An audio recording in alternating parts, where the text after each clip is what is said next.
Inspector माता दीन चांद पर। वैज्ञानिक कहते हैं चांद पर जीवन नहीं है, पर सीनियर पुलिस इंस्पेक्टर माता दीन कहते हैं वैज्ञानिक झूठ बोलते हैं। वहाँ हमारे जैसे ही मनुष्यों की आबादी है। विज्ञान ने हमेशा इंस्पेक्टर माता दीन से मात खाई है। फिंगरप्रिंट विशेषज्ञ कहता है छुरे पर पाए गए निशान मुलजिम की उंगलियों के नहीं हैं, पर माता दीन उसे सजा दिला ही देते हैं। माता दीन कहते हैं ये वैज्ञानिक केस का पूरा इन्वेस्टिगेशन नहीं करते। उन्होंने चांद का उजला हिस्सा देखा और कह दिया वहाँ जीवन नहीं है। मैं चांद का अंधेरा हिस्सा देखकर आया हूँ, वहाँ मनुष्य जाति है। यह बात सही है क्योंकि अंधेरे पक्ष के माता दीन माहिर माने जाते हैं। पूछा जाएगा इंस्पेक्टर माता दीन चांद पर क्यों गए थे? टूरिस्ट की हैसियत से या किसी फरार अपराधी को पकड़ने? नहीं, वे भारत की तरफ से सांस्कृतिक आदान प्रदान के अंतर्गत गए थे। चांद सरकार ने भारत सरकार को लिखा था, यूँ हमारी सभ्यता बहुत आगे बढ़ी है, पर हमारी पुलिस में पर्याप्त क्षमता नहीं है। वह अपराधी का पता लगाने और उसे सजा दिलाने में अक्सर सफल नहीं होती। सुना है आपके यहाँ रामराज है, मेहरबानी करके किसी पुलिस अफसर को भेजें जो हमारी पुलिस को शिक्षित कर दे। गृह मंत्री ने सचिव से कहा, किसी आईजी को भेज दो। सचिव ने कहा, नहीं सर, आईजी नहीं भेजा जा सकता, प्रोटोकॉल का सवाल है। चांद हमारा एक क्षुद्र उपग्रह है, आईजी के रैंक के आदमी को नहीं भेजेंगे, किसी सीनियर इंस्पेक्टर को भेज देता हूँ। तय किया गया कि हजारों मामलों के इन्वेस्टिगेटिंग ऑफिसर सीनियर इंस्पेक्टर माता दीन को भेज दिया जाए। चांद की सरकार को लिख दिया गया कि आप माता दीन को लेने के लिए पृथ्वी यान भेज दीजिए। पुलिस मंत्री ने माता दीन को बुलाकर कहा, तुम भारतीय पुलिस की उज्जवल परंपरा के दूत की हैसियत से जा रहे हो। ऐसा काम करना कि सारे अंतरिक्ष में डिपार्टमेंट की ऐसी जय जयकार हो कि पीएम को भी सुनाई पड़ जाए। माता दीन की यात्रा का दिन आ गया। एक यान अंतरिक्ष अड्डे पर उतरा। माता दीन सबसे विदा लेकर यान की तरफ बढ़े। वे धीरे धीरे कहते जा रहे थे, प्रविश नगर की जय सब काजा, हृदय राखी कौशलपुर राजा।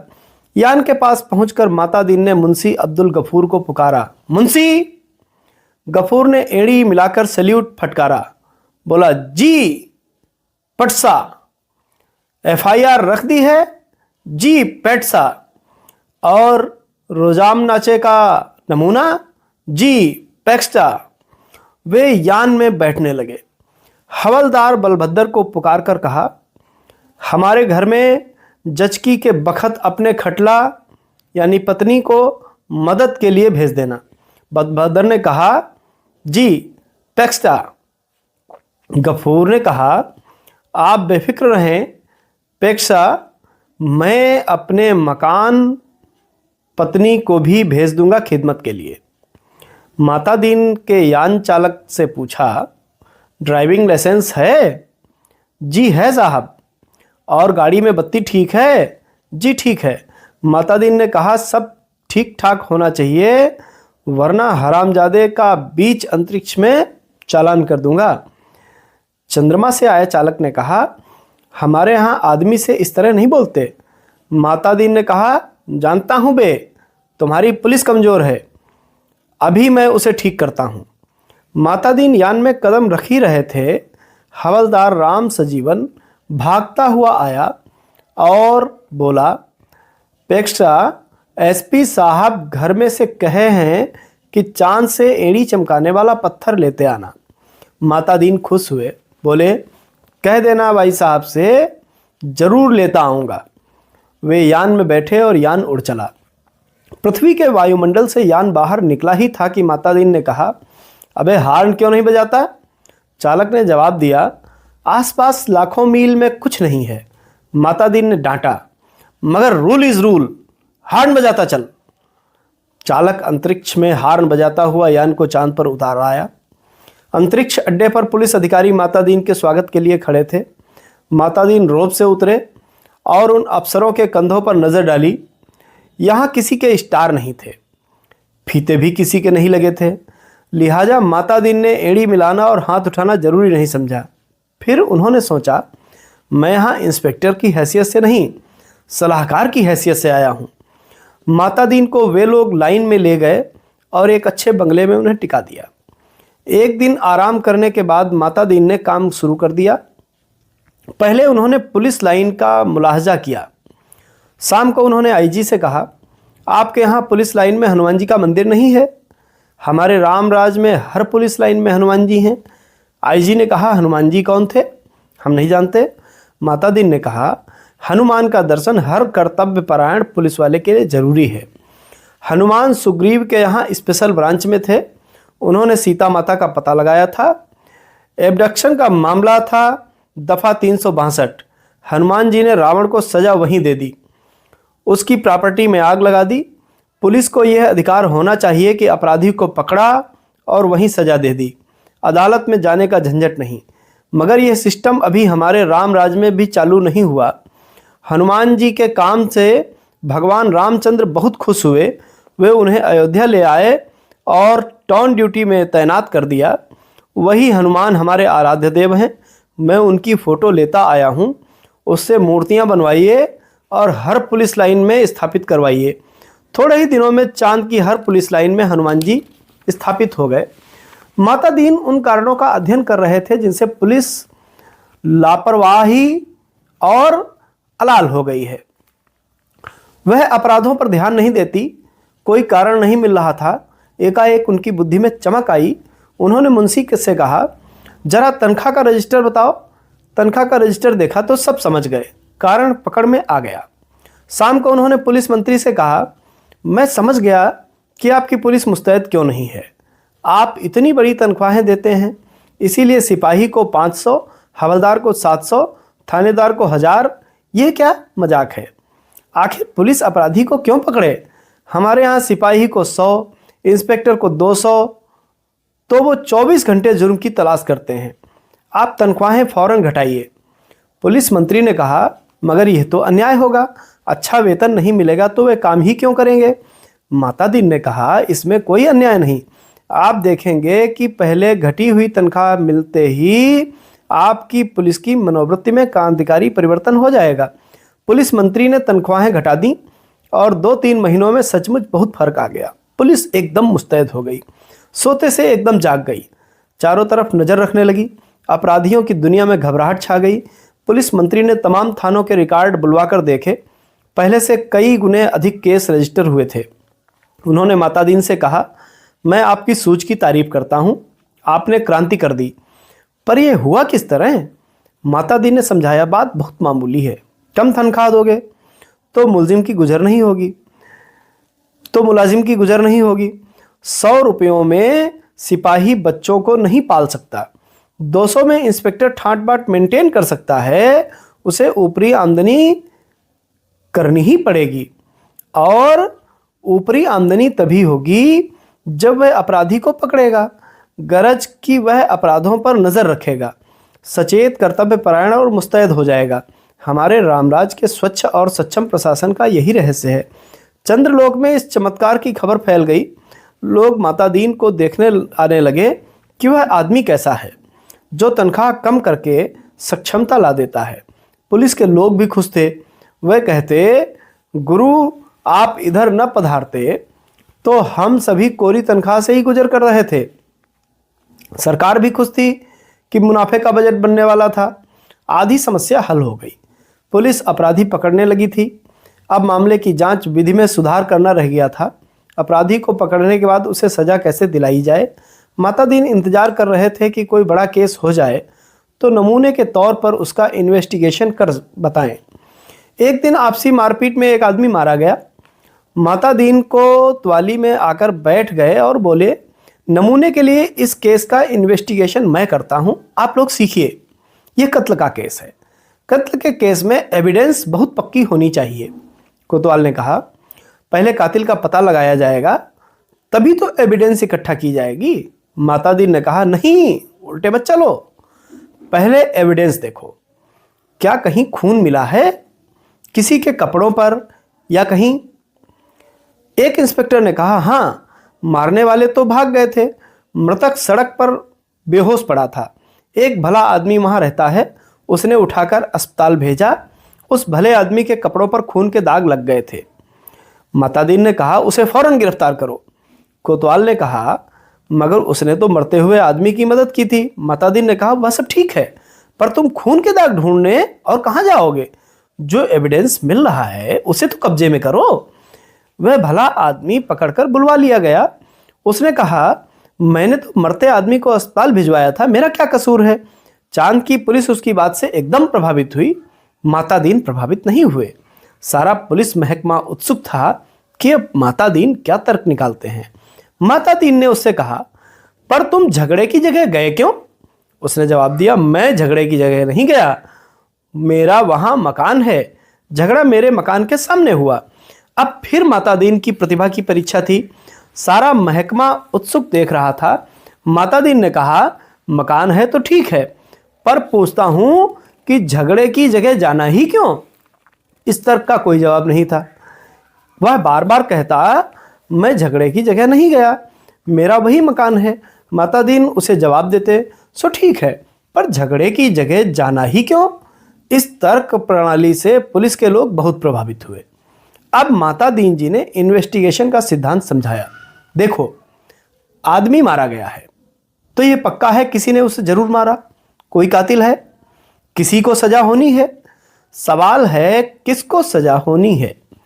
पुलिस के लिए यह सवाल इतना महत्व तो नहीं रखता जितना यह है कि जुर्म किस पर साबित हो सकता है या किस पर साबित होना चाहिए। कत्ल हुआ है तो किसी मनुष्य की ही सजा होगी, मारने वाले को होती है या बेकसूर को, यह अपने सोचने की बात नहीं। मनुष्य सब बराबर हैं, सब में उसी परमात्मा का अंश है, हम भेदभाव नहीं करते। यह पुलिस का मानवतावाद है। दूसरा सवाल है, किस पर जुर्म साबित होना चाहिए? इसका निर्णय इन बातों से होगा, क्या वह आदमी पुलिस के रास्ते में आता है? नंबर 2, क्या उसे सजा दिलाने के ऊपर के लोग खुश होंगे? मातादीन को बताया गया कि वह आदमी भला है, पर पुलिस अन्याय करे तो विरोध करता है। जहां तक ऊपर के लोगों का सवाल है, वह वर्तमान सरकार का विरोधी राजनीति वाला है।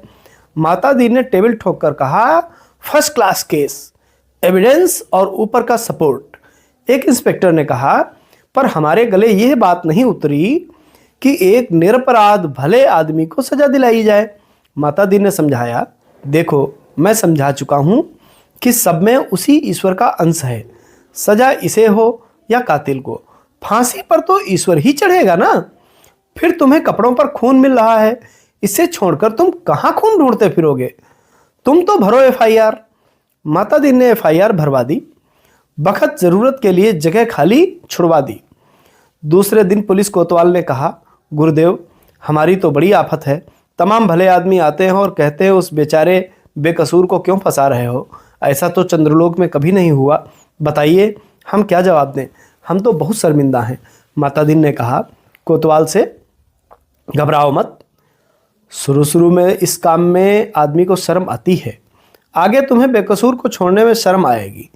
हर चीज का जवाब है। अब आपके पास जो आए हैं उनसे कह दो, हम जानते हैं कि वह निर्दोष है, पर हम क्या करें, ये सब ऊपर से हो रहा है। कोतवाल ने कहा, तब वे एसपी के पास जाएंगे। मातादीन ने कहा कि एसपी भी कह देंगे कि ऊपर से हो रहा है। तब वे आईजी के पास शिकायत करेंगे, आईजी भी कह देंगे सब ऊपर से हो रहा है।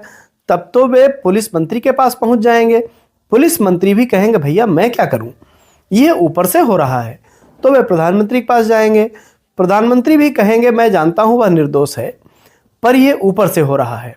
कोतवाल ने कहा, तब वे, मातादीन ने कहा, तब क्या? तब वे किसके पास जाएंगे? भगवान के पास ना। मगर भगवान से पूछकर कौन लौट सका है? कोतवाल चुप रह गया। वह इस महान प्रतिभा से चमत्कृत था। मातादीन ने कहा, एक मुहावरा ऊपर से हो रहा है, हमारे देश में 25 सालों से सरकारों को बचा रहा है, तुम इसे सीख लो। केस की तैयारी होने लगी। मातादीन ने कहा, अब 4-6 चश्मदीद गवाह लाओ। कोतवाल ने कहा, चश्मदीद गवाह कोई कैसे मिलेंगे? जब किसी ने उसे मारते देखा ही नहीं तो चश्मदीद गवाह कोई कैसे होगा? मातादीन ने सिर ठोंक लिया। किन बेवकूफ़ों के बीच फंसा दिया गवर्नमेंट ने, इन्हें तो ABCD भी नहीं आती। झल्लाकर कहा, चश्मदीद गवाह किसे कहते हैं जानते हो?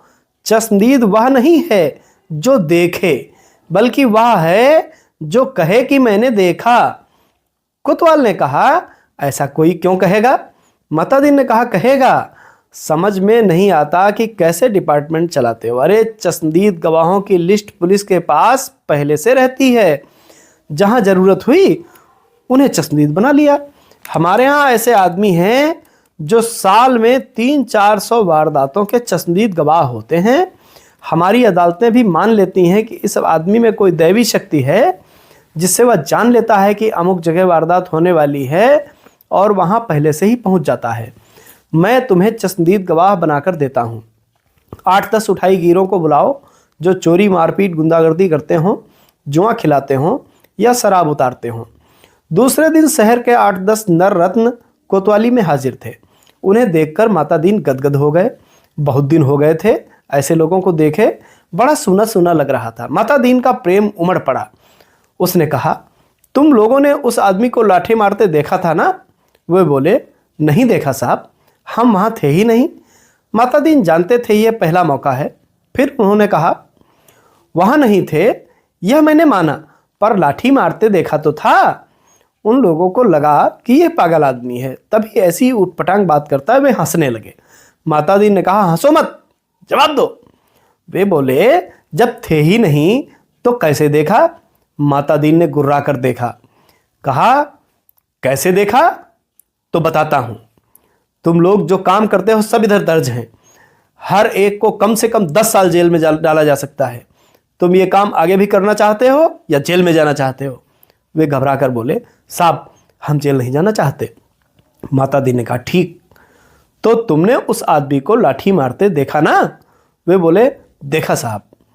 वह आदमी घर से निकला और जो लाठी मारना शुरू किया तो वह बेचारा बेहोश होकर सड़क पर गिर पड़ा। मातादीन ने कहा, ठीक है, आगे भी ऐसी वारदातें देखोगे? वे बोले, साहब जो आप कहेंगे सो देखेंगे। कोतवाल इस चमत्कार से थोड़ी देर तो बेहोश हो गया। होश आया तो मातादीन के चरणों पर गिरकर बोला। मातादीन ने कहा, हटो, काम करने दो। कोतवाल पांवों से लिपट गया, कहने लगा, मैं जीवन भर इन श्री चरणों में पड़े रहना चाहता हूं। मातादीन ने आगे की सारी कार्यप्रणाली तय कर दी। FIR बदलना, बीच में पन्ने डालना, रोज नामचा बदलना, गवाहों को तोड़ना, सब सिखा दिया। उस आदमी को 20 साल की सजा हो गई। चांद की पुलिस शिक्षित हो चुकी थी। धड़ाधड़ केस बनने लगे और सजा होने लगी। चांद की सरकार बहुत खुश थी। पुलिस की ऐसी मुस्तैदी भारत सरकार के सहयोग का नतीजा थी। चांद की संसद में एक धन्यवाद का प्रस्ताव पास किया गया। एक दिन मातादीन जी का सार्वजनिक अभिनंदन किया गया। वे फूलों से लदे खुली जीप में बैठे थे। आसपास जय जयकार करते हजारों लोग। वे हाथ जोड़कर अपने गृह मंत्री की स्टाइल में जवाब दे रहे थे।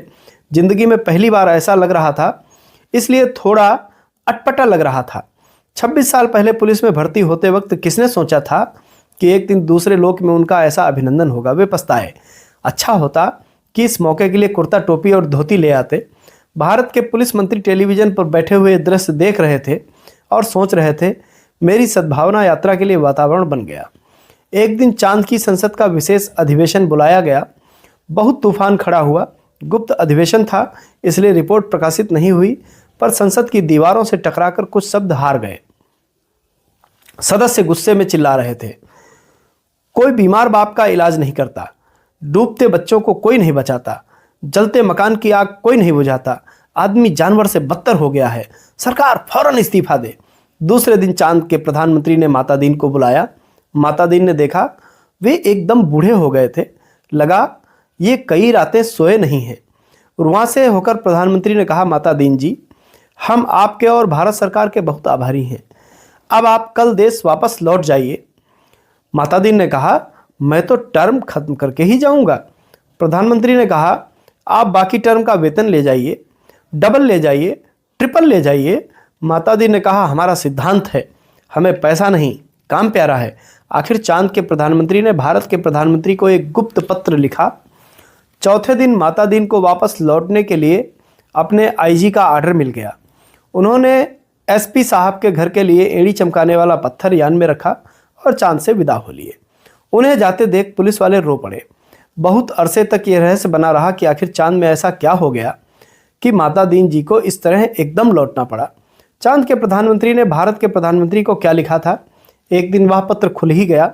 उसमें लिखा था, इंस्पेक्टर माता दीन की सेवाएं हमें प्रदान करने के लिए अनेक धन्यवाद, पर अब आप उन्हें फौरन बुला लें। हम भारत को मित्र देश समझते थे, पर आपने हमारे साथ शत्रुवत व्यवहार किया है।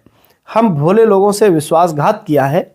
आपके माता दीन जी ने हमारी पुलिस को जैसा कर दिया, उसके नतीजे ये हुए, कोई आदमी किसी मरते हुए आदमी के पास नहीं जाता, इस डर से कि वह कत्ल के मामले में फंसा दिया जाएगा।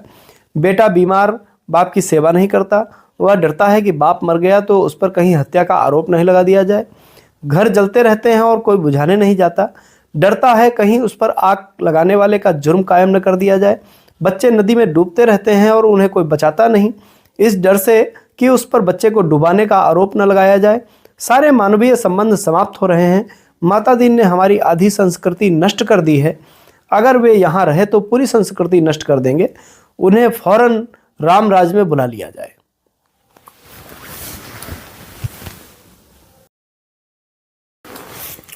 इंस्पेक्टर माता दीन चांद पर।